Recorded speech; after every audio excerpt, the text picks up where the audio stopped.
Bonjour, bonjour et merci pour ces applaudissements. Si vous applaudissez à la bande-annonce, qu'est-ce que ce sera après le film de John Ford? Voilà, bienvenue. Merci d'accueillir Alexander Horvath.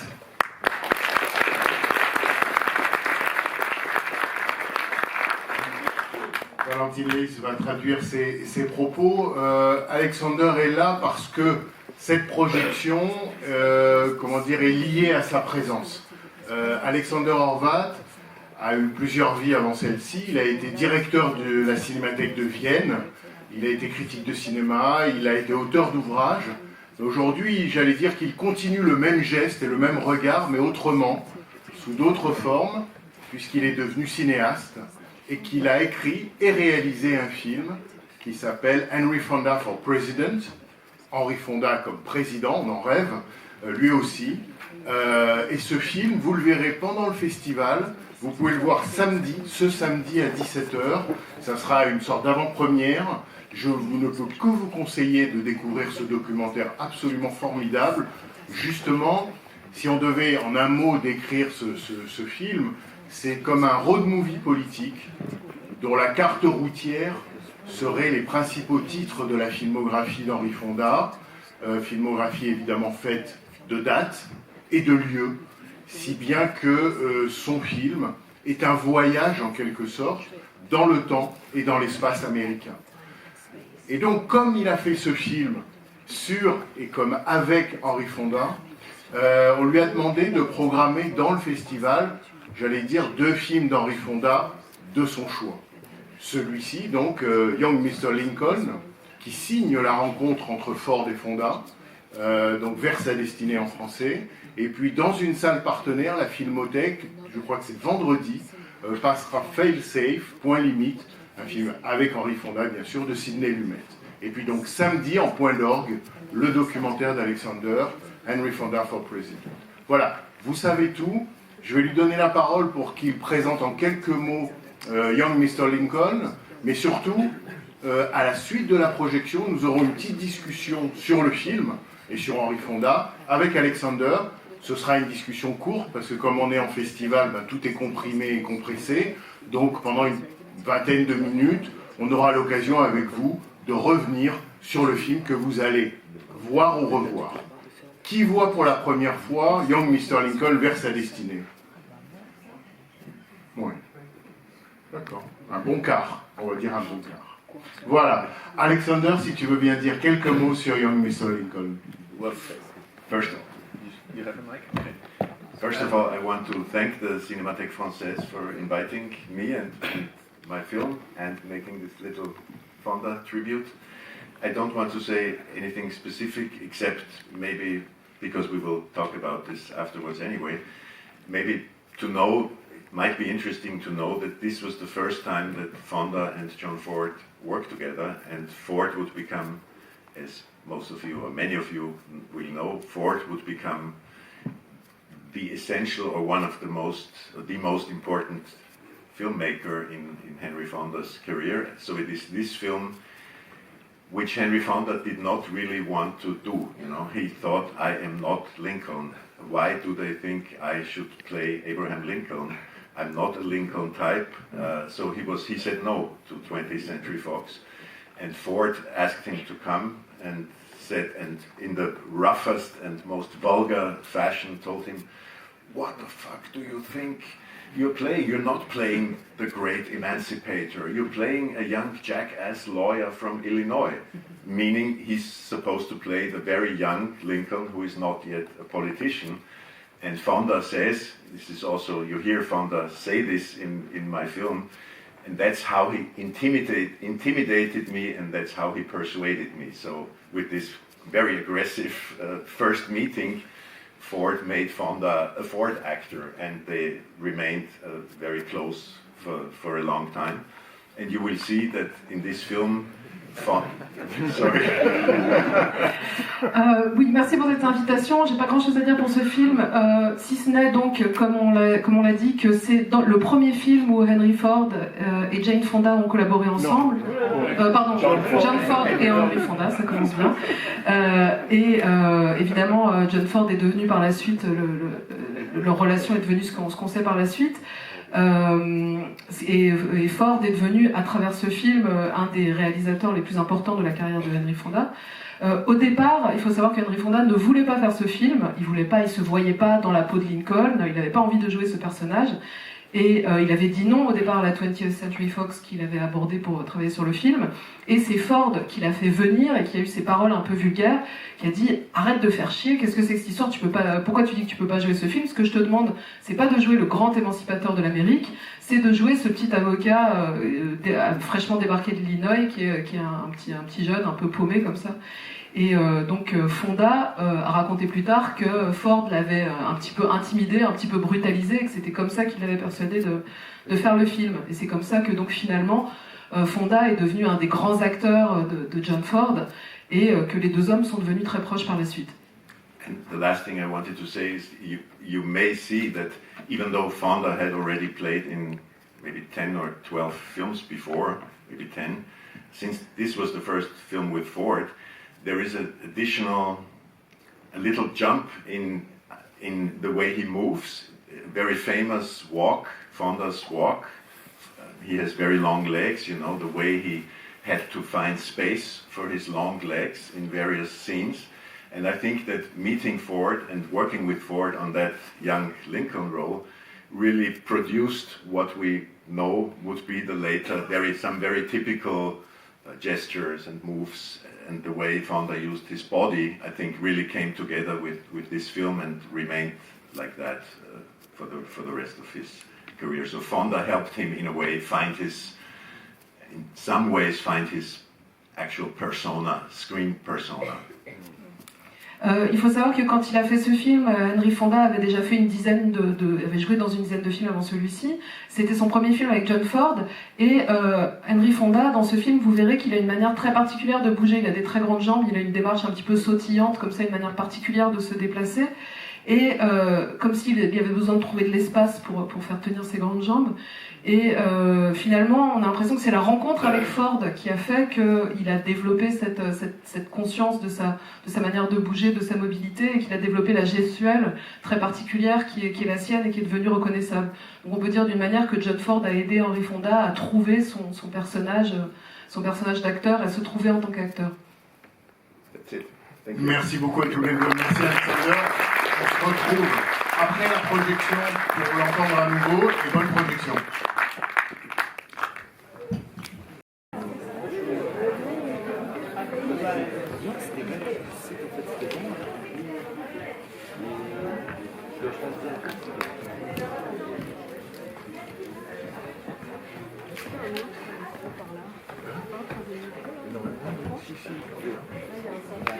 C'est bon. Allô?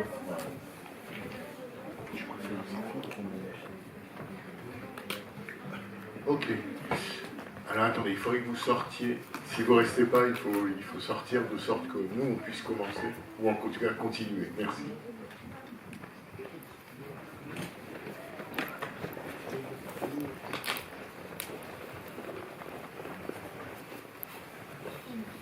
Voilà, donc quelques mots, hein, on ne va pas rester trop longtemps, mais quelques mots peut-être avec Alexander sur le film. Comme il l'a dit au début, c'est un film, c'est la première rencontre entre Henry Fonda et John Ford. C'est une rencontre qui va avoir des suites, puisque sans me tromper, ils auront tourné ensemble 6 films, 3 au cours de la seule année 1939, l'année de ce film, donc on pourra revenir sur ces 3 films au cours de cette incroyable année 1939, et puis 3 films après-guerre, si bien que d'une certaine manière, il y a 2 fois 3 ou 2 trilogies Ford-Fonda.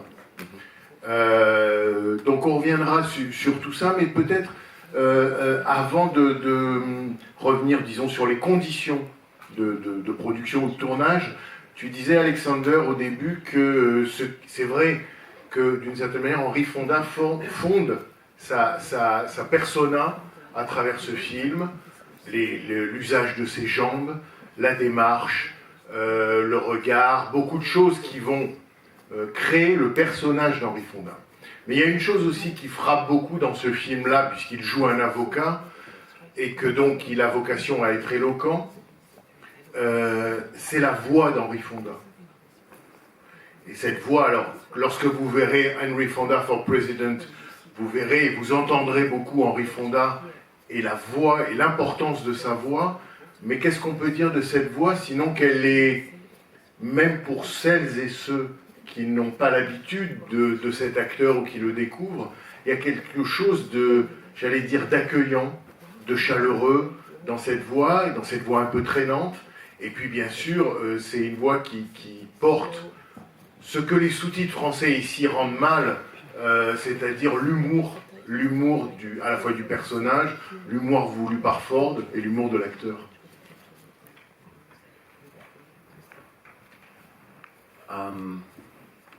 Well, I think I would say two things about the voice.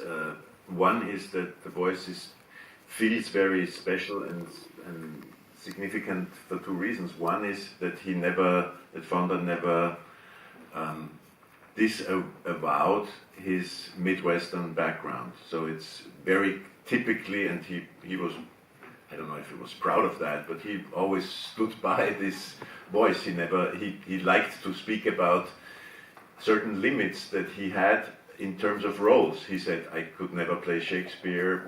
My Omaha, he grew up in the city of Omaha in Nebraska. My Omaha is so there that I could never play 17th century comedy or Shakespeare. So he knew that his voice, and not only his voice, and maybe even his gait, but his voice, lent him to certain types of men or roles and not to others. And I think Hollywood, 20th Century Fox, Ford, and he himself accepted that and knew that and tried to turn it into an asset. And that's why until the end of his life, he used that voice. But that's one side of it. Il y a deux choses que je voudrais dire sur la voix de Henry Fonda. C'est une voix qui est très particulière, effectivement, et qui donne une impression très spéciale, pour deux raisons. D'abord, il y a le fait que Henry Fonda, il n'a jamais renié ses racines qui étaient dans le Midwest des États-Unis. Donc il avait un accent particulier, très ancré dans cette région-là, et qui était une limite, d'une certaine manière, dans les rôles qu'il pouvait jouer. Il disait lui-même, mon Omaha, parce qu'il venait de Omaha dans le Nebraska, mon Omaha est tellement présent que je pourrais jamais jouer Shakespeare, par exemple. Donc il savait qu'il avait cette voix particulière qui le portait vers certains types de personnages, certains types de rôles, et qui lui interdisait d'autres types de rôles. Et cette particularité, elle était entièrement acceptée, que ce soit par Henry Fonda lui-même, mais par Hollywood aussi, et par la 20th Century Fox, et par John Ford. Et non seulement ils acceptaient cette particularité, mais finalement ils en ont fait un atout dans son personnage. And the other side, of course, is what did he do with this voice, and what did he not do with this voice, I would say. The important thing to know about Fonda, one important thing, is that he wanted to be a theater actor. He fell in love with the theater, and he did not think of himself as wanting to become a movie star. You know, he wanted to be a theater actor, and for various reasons, which are too complex to go into, he was for several years a not very successful actor in New York. He wanted to get larger roles, but it was the depression. He had a really hard time, and then he was lucky, and he got a role in a play called The Farmer Takes a Wife, which was immediately bought by Hollywood and to be adapted into a film. And he got the role that he had played on Broadway. And he went there, he had a great agent, and this agent sold him to a producer, more or less, for a contract. And Fonda said, okay, they're offering me this monstrous amounts of money. And they say I can only work in Hollywood in the summer, and I can go back to the theater, to my beloved theater in the winter. So I'll do that.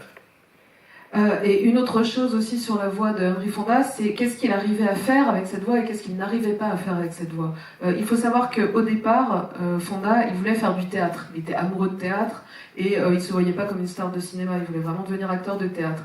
Et il a joué dans plusieurs pièces à New York, sur Broadway, qui n'ont pas très bien marché. Et puis à un moment, il a eu un gros coup de chance. Ça marchait pas très bien parce que c'est la dépression des années 30 et donc le théâtre marchait moins bien. Et il a eu ce coup de chance, il a joué dans une pièce qui s'appelait The Farmer Takes a Wife, qui était sur Broadway et qui a été achetée par Hollywood et adaptée au cinéma. Et donc son agent finalement l'a vendu en quelque sorte à un producteur de Hollywood pour une somme d'argent assez monstrueuse et donc il a gagné beaucoup d'argent d'un coup et il a réussi à obtenir ces conditions qui faisaient qu'il tournait à Hollywood pendant l'été et l'hiver il pouvait faire du théâtre et se consacrer à cette passion. So he just went there, not really thinking about being a movie actor. And the first day of shooting, he describes this very beautifully. The first day of shooting, the director of that film, The Farmer Takes a Wife, was Victor Fleming. And he immediately told him, "Stop, Fonda, this is not the theater. This is a camera. The audience, it's not, you don't have to project like on stage, like he was used to doing. Your audience is in that machine, and you need to address this machine very differently than you would address a Broadway or theater audience." And this is a common problem, of course, and Fonda, I think, was able, and he speaks about it eloquently, the next day I was a movie actor, because he understood this intuitively, and that's what I was aiming at. He was able to, instead of projecting with his voice, he was able to go the other way. He turned more than, I would say, more than any other of the big classical Hollywood icons, to take down his voice and the way he projects emotion and turned it almost inwardly. You know, there are several examples in this film where you have the feeling he doesn't play. Not only does he not play to an audience, he does not even play to the other characters. He stands aside, he stands back, or when he's with the family in the countryside, he just looks down or inwards. So, which came natural for him because he was a very internalized person, I believe. So I would, in a short manner, answer the question and say how he used that voice by bringing it down, down, down, down, becoming quieter, quieter, quieter, no matter if the situation was dramatic or comedic. He managed to do things with the voice in terms of withdrawing from all loudness or you know, his opponent in court is the old style, you know, the ham actor, the Shakespeare, the kind of actor that we find very old-fashioned, and he thinks that he can prove a point by acting like that. And Fonda's, you know, sarcasm, but also the way he's always, even when he's sarcastic or even if he makes a joke, he turns it down, or he uses it by imitating someone. Well, you saw it. I'll stop here. Et donc, quand Henry Fonda est parti au cinéma, le premier jour du tournage de ce film, donc de The Farmer Takes a Wife, qui était réalisé par Victor Fleming, le réalisateur lui a tout de suite dit le premier jour, stop, t'es pas au théâtre, tu ne peux pas faire ça, tu n'es pas en train de parler à un public, il faut s'adresser à la caméra, il faut arrêter de projeter la voix comme un acteur de théâtre. Ton public est dans la caméra, maintenant c'est là que ça se passe, et c'est à la caméra qu'il faut s'adresser et pas à un public. Et ça c'est un problème qui est commun à beaucoup d'acteurs qui passent du théâtre au cinéma. Et donc dès le lendemain, finalement, il avait intégré tout ça, et il le raconte lui-même, à partir du deuxième jour, je suis devenu un acteur de cinéma. Et donc au lieu de projeter, comme on le fait au théâtre, vers l'extérieur, il a adopté un style de jeu plus introspectif, où il projette finalement vers l'intérieur de lui-même. Il a dû apprendre à parler moins fort, à parler plus bas, et non seulement à parler plus bas, mais à vraiment avoir un jeu plus introverti et plus tourné sur lui-même. Et donc on le voit dans les films, il y a pas mal d'exemples de scènes où il n'est plus en train de parler évidemment à un public de théâtre, mais il n'est plus non plus en train de parler aux autres acteurs, il est en train de se parler à lui-même et de se perdre dans ses pensées. Il regarde vers l'intérieur, et ce qui sûrement lui venait assez naturellement parce qu'il avait une personnalité assez introspective. Et donc on voit dans ce film finalement, donc si je dois répondre à comment il utilise sa voix, il l'utilise en baissant le volume de plus en plus finalement et en rendant cette voix de plus en plus silencieuse et de moins en moins forte. Et donc c'est aussi dans ça que repose le comique de son jeu. Aussi, on le voit dans la scène au tribunal où il y a son adversaire, le procureur, qui a une voix, un débit très théâtral et très ampoulé, qui en fait des tonnes. Et plus l'autre en fait des tonnes, plus Fonda, au contraire, parle avec une voix calme et douce, qui fait passer son sarcasme et ses plaisanteries, en fait, donc par un moyen complètement différent. Un autre point qu'il faut peut-être rapidement, qui le déploie dans le film Henry Fonda for President, mais cette année 1939, dans la carrière de John Ford, bien sûr, il y a la chevauchée fantastique au début de l'année 39, mais je le mets à part. C'est pour un autre studio que la 20th Century Fox. C'est le premier film avec John Wayne, le premier film à Monument Valley, mais c'est 1939, la chevauchée fantastique. Et puis, dans l'ordre, vient donc Young Mr. Lincoln, Sur la piste des Mohawks, premier film en couleur de Ford avec Henry Fonda, donc Along the Mohawks, et troisième film, Les raisins de la colère, d'après Steinbeck, qui va sortir en janvier 1940, mais donc au cours de cette année 1939, Ford fait ces trois films-là avec Henry Fonda, ce qui est, bon, pas mal. Et qui quand même nous sidère encore aujourd'hui, quoi. C'est une créativité incroyable. Pourquoi je parle de ça? Parce que on a le sentiment aussi que Henry Fonda, à travers les rôles qu'au cours de cette année 1939 Ford lui propose, trouve moyen, d'une certaine manière, non seulement de trouver son personnage, mais de raconter sa propre histoire. Et ce que tu décris dans le documentaire, c'est une chose incroyable. C'est au début de ce film, Lincoln va à New Salem, donc ton film va aussi à New Salem, et puis Sur la piste des Mohawks est un film qui raconte, d'une certaine manière, la généalogie de la famille Fonda. Et comme disait Jean Cocteau, un oiseau ne chante jamais aussi bien que dans son arbre généalogique. Et donc, est-ce que tu peux dire un mot j'allais dire presque de cet ancrage généalogique d'Henry Fonda dans les premiers films avec Ford? Well, these are, of course, as my film, which you can see on Saturday, will show, these are also coincidences, I guess. But it's true that it's things that I can only imagine. I don't know if Ford and Fonda, when choosing to make Drums Along the Mohawk, talked about Fonda's family background, and that Fonda said, yes, my great-great-great-great-grandfather went from Albany to the Mohawk Valley and during the American Revolution lived there and so on. These are things that I find fascinating and that play a certain role in the film. But I cannot say if it was a conscious attempt, but I'm sure that Ford was like a, as you indicate, maybe was like a, how do you say, the women who help kids being born? Midwife, yes. So in some sense, the Ford, but also later Hitchcock and others, I think, played midwife roles in order to allow Fonda to produce something with his screen persona that was not identical to, but was in very different ways, very close to what his own biographical arc and that of his forefathers was. So, yes. Oui, ça c'est quelque chose qu'on voit dans mon film. En effet, il y a toutes ces coïncidences. Et évidemment, moi je n'ai pas la vérité sur tout ça. Ce ne sont que des choses que je peux imaginer. Mais effectivement, et donc je ne sais pas si Henry Fonda a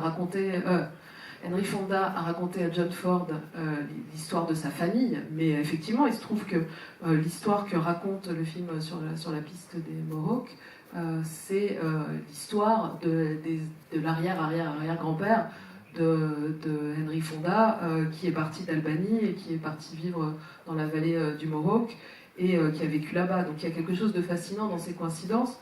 Et c'est un peu comme si Ford avait joué un rôle de sage-femme, comme s'il faisait accoucher à Henry Fonda l'histoire de sa biographie personnelle ou de sa généalogie. Et c'est aussi un rôle que jouera plus tard Hitchcock pour lui, encore une fois, le faisant accoucher à travers les rôles qu'il lui donne d'autres aspects de sa personnalité, de son histoire personnelle et de l'histoire de ses ancêtres. But even more than that biography, I think what's stronger even is certain convictions. So if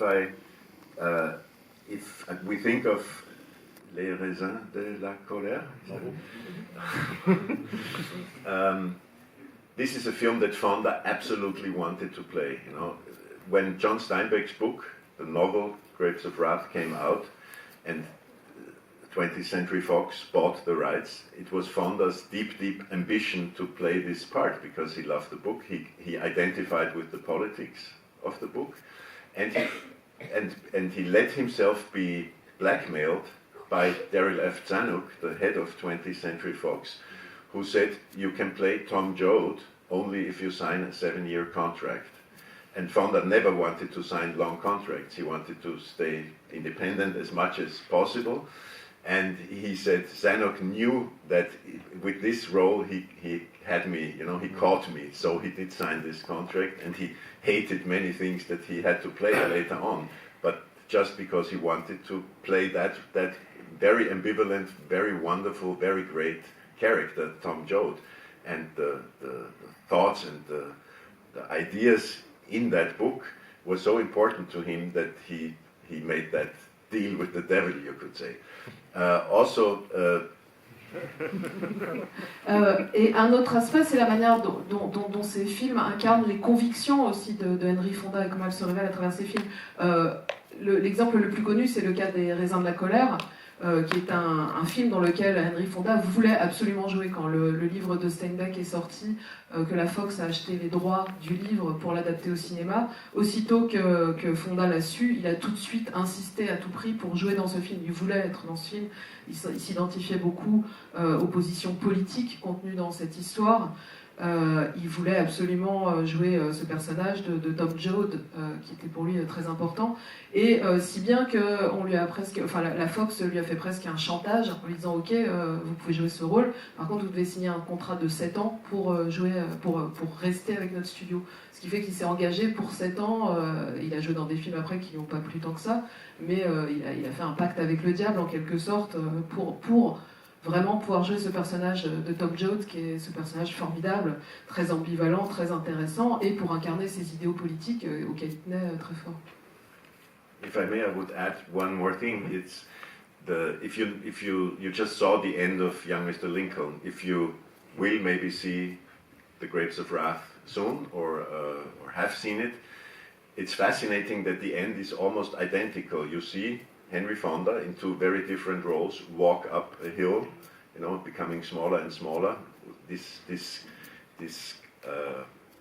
event, or this becomes a moment in my film where I connect those two endings, and I have a quote from James Baldwin talking about seeing this as a boy, seeing Fonda walk, feeling that he walks like a black man almost.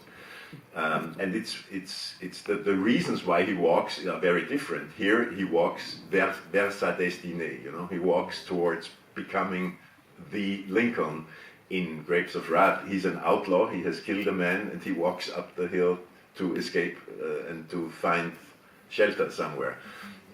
But this tells me that Ford and Fonda together, what you correctly describe as a magnificent, very short period, three films in a row, that they also react means with similar choices about what the actor does, what messages, if you want to call it that, or what convictions he projects. Here it is lynching, you know. I don't know if Fonda told Ford that he witnessed a lynching at age 14. Fonda was a witness as a boy at 14 when a case in Omaha when a black man was taken out of prison and hanged and burned, his dead body burned. So even that plays a role in Fonda repeatedly in his films. We have scenes of lynching, and we have ways of reacting to that. So all this together seems to be a political choice also, especially, well, maybe I have one more sentence. Effectivement, quand on voit la fin de Young Mr. Lincoln, j'espère que vous verrez bientôt Les raisins de la colère, vous verrez que la scène de fin est quasiment identique, c'est-à-dire on voit Henry Fonda qui monte en haut d'une colline et on voit sa silhouette qui s'éloigne comme ça. J'évoque cette scène à un moment dans mon documentaire. James Baldwin a parlé de ces scènes en faisant l'analogie entre ces deux moments dans les deux films, et il dit que Henry Fonda il a l'air de marcher comme un homme noir quand on le voit s'éloigner comme ça.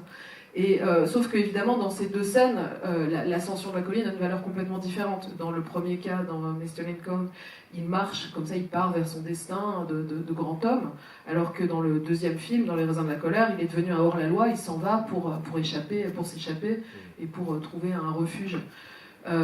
Et c'est intéressant de voir pendant cette magnifique période de collaboration entre Ford et Fonda comment ensemble ils avaient l'air de s'accorder à la fois sur des procédés esthétiques, sur une esthétique, sur une certaine conception du jeu d'acteur et aussi sur des conceptions politiques qu'ils partageaient et j'ai tendance à croire qu'elles étaient inspirées par Henry Fonda, puisque par exemple le film parle d'un lynchage et Henry Fonda lui-même, à l'âge de 14 ans, a été témoin du lynchage d'un homme. Quand il était à Omaha, il a assisté au lynchage d'un homme noir qui a été tiré d'une prison par la foule, pendu et brûlé. Et donc je ne sais pas s'il en a parlé avec Ford, mais en tout cas ces scènes de lynchage après apparaissent de manière récurrente dans les films qu'il a fait avec Ford. Et donc on voit comment ces préoccupations politiques se diffusent à travers les films qu'il fait en collaboration avec Ford. And I think the main reason was that the 1930s, especially the second half of the 1930s, were the most heated period in which democracy, the future of democracy and of American democracy, was debated in an intensity never heard of before, because you must imagine, and this is something that speaks to us at this current historical moment, in that time, suddenly fascist governments, National Socialism in Germany, the militarist government in Japan, suddenly all these powers surrounding the US had turned against democracy. And the debate was very substantial in papers, in magazines, in public life, in movies, on the radio. Can democracy survive? What is needed to keep the promise of democracy alive? And it went even as far as to ask, is the promise of democracy and the promise of capitalism, can they even be joined? Can they, or do they have to, is the fight between those two promises too strong that it cannot, because there was a strong leftist streak in American life in the 1930s too. So it was really a prova. It was like a test. These years, the Depression and the years after, or the later part of the Depression, was a test, and people talked about it that way.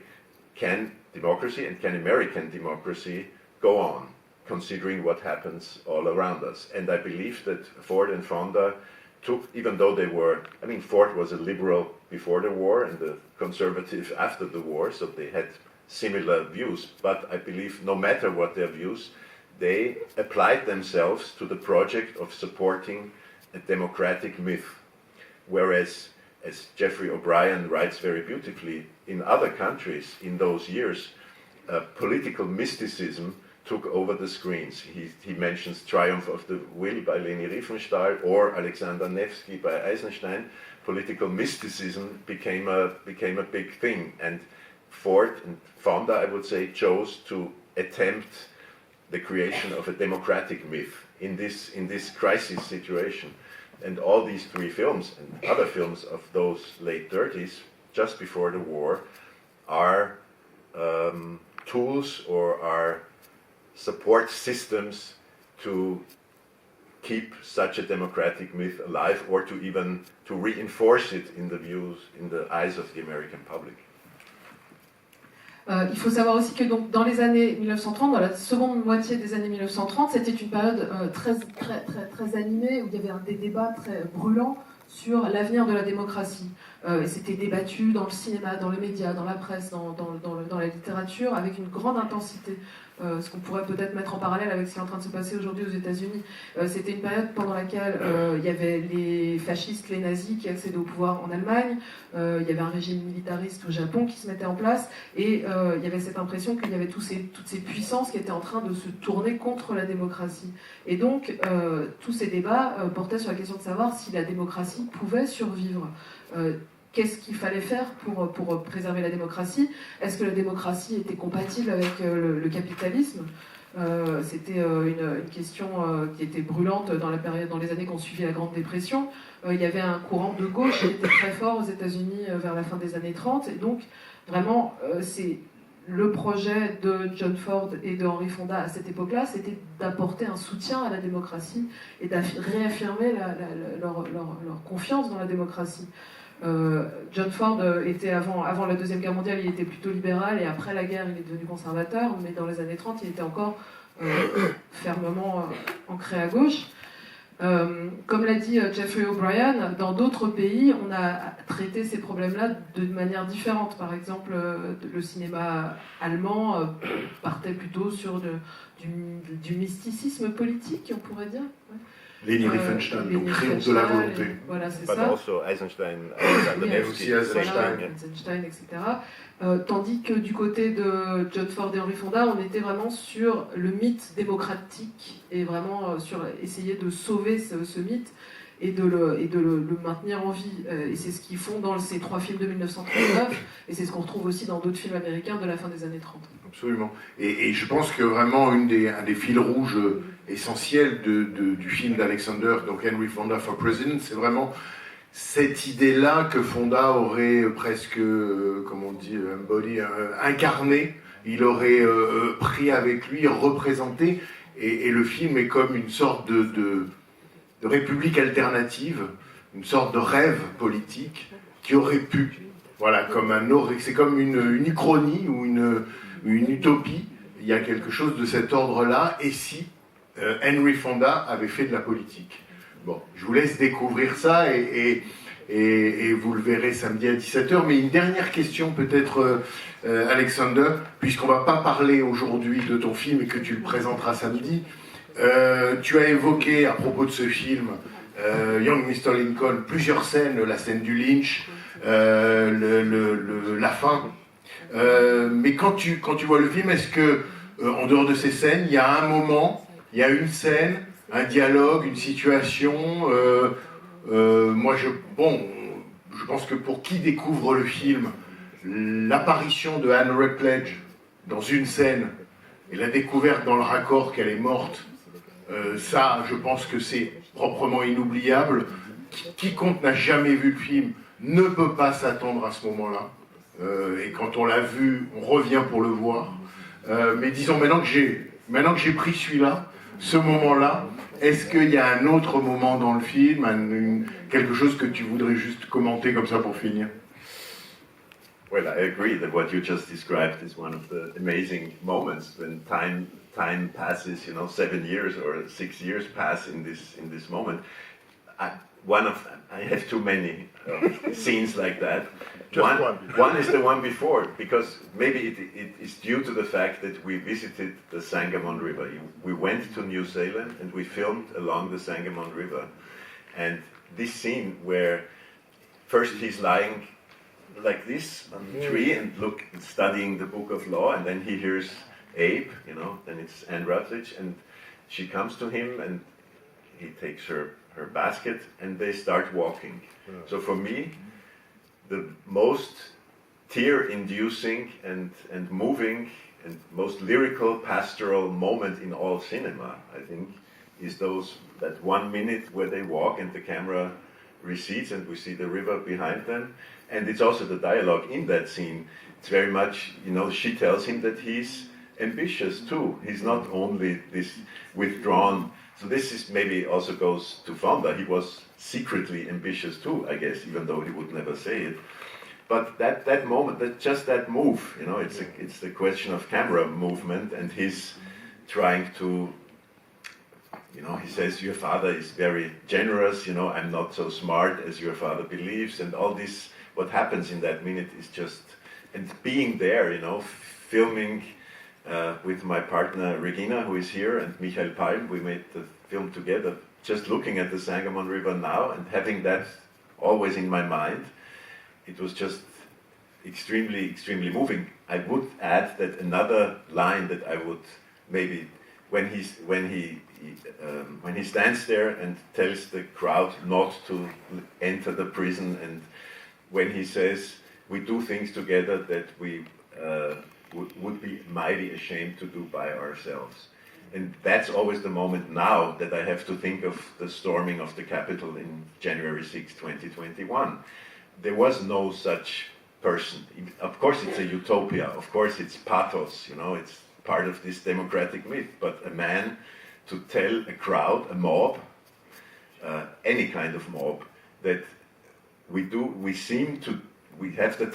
humans have the tendency to do things together that we would be mighty ashamed to do by ourselves. It's an essential line for political action and for a society, for living together as equals but as different people. And so in one sense politically that's the core as far as my heart and my emotions are concerned, and the core of John Ford's cinema maybe is the walking on the Sangamon River. So I would pick both.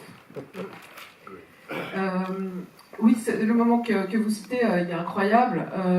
Pour moi, il y a vraiment trop de scènes que j'adore, mais si je devais en retenir une, c'est la scène qui précède celle dont vous avez parlé, c'est-à-dire quand Lincoln est en train d'abord de lire son livre avec les pieds en l'air au bord de la rivière Sangamon, qui est donc à New Salem, et qu'il est là en train de lire son livre, et il entend Anne qui appelle Abe, et après il prend son panier, et puis ils marchent tous les deux, il y a la caméra qui les suit, et c'est vraiment un moment qui à chaque fois me met les larmes aux yeux, que je trouve magnifique, que je trouve complètement le moment le plus lyrique, le plus pastoral de toute l'histoire du cinéma. Ce mouvement de caméra quand il marche, et tout ce dialogue où finalement Anne lui révèle qu'il a de l'ambition, et peut-être qu'à l'époque Henry Fonda aussi avait de l'ambition et qu'il ne le savait pas encore. Et voilà le mouvement de la caméra. Et ce qui était très émouvant, c'est que nous sommes allés dans cet endroit, quand nous avons filmé le documentaire, au bord de la rivière Sangamon, avec mon équipe, et c'était très émouvant de voir cette rivière, de marcher le long de cette rivière en ayant toujours cette scène à l'esprit qui est très émouvante. Et il y a aussi un autre moment que je trouve très fort, c'est cette réplique extraordinaire qu'il a quand il s'adresse à la foule qui vient lyncher les deux hommes dans la prison. Il dit quelque chose, il dit nous faisons parfois des choses quand nous sommes ensemble que nous aurions honte de faire individuellement si nous étions seuls. Et ça, je peux pas m'empêcher de penser quand je revois cette scène à l'invasion du Capitole le 6 janvier 2021, c'est-à-dire cette idée que les foules font des choses qu'aucune de ces personnes individuellement n'assumerait. Malheureusement, ce jour-là, il n'y avait pas de Lincoln pour se mettre face à ces gens. Mais voilà, ce fait de dire qu'en tant qu'humain, parfois, on fait des choses dont on a honte collectivement. Et c'est quelque chose qui a une idée qui a une portée politique, qui parle de politique, qui parle de la société, de comment on vit ensemble, comment on fait les choses, et qui touche, je pense, vraiment au noyau politique de la pensée de John Ford. On va s'arrêter là, mais une dernière chose, c'est que tu n'as pas dit que dans cette grande scène pastorale, on apprend aussi dans ce film en noir et blanc une chose essentielle, c'est que Abraham Lincoln, Henry Fonda et en fait John Ford avaient un faible pour les rousses.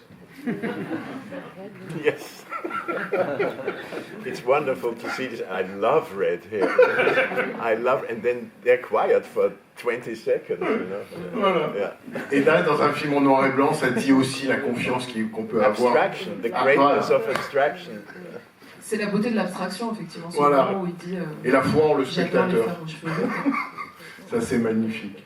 Yes. Bon, je crois que je vous l'ai dit, Henry Fonda for President, c'est samedi à 17h. Si vous le ratez, c'est votre responsabilité. Voilà. Merci Alexandre. Oui. Samedi 17h. Merci bien. Merci. Merci. Merci. Thank you very much. Hard job. But you, as far as I understood, you got everything in detail.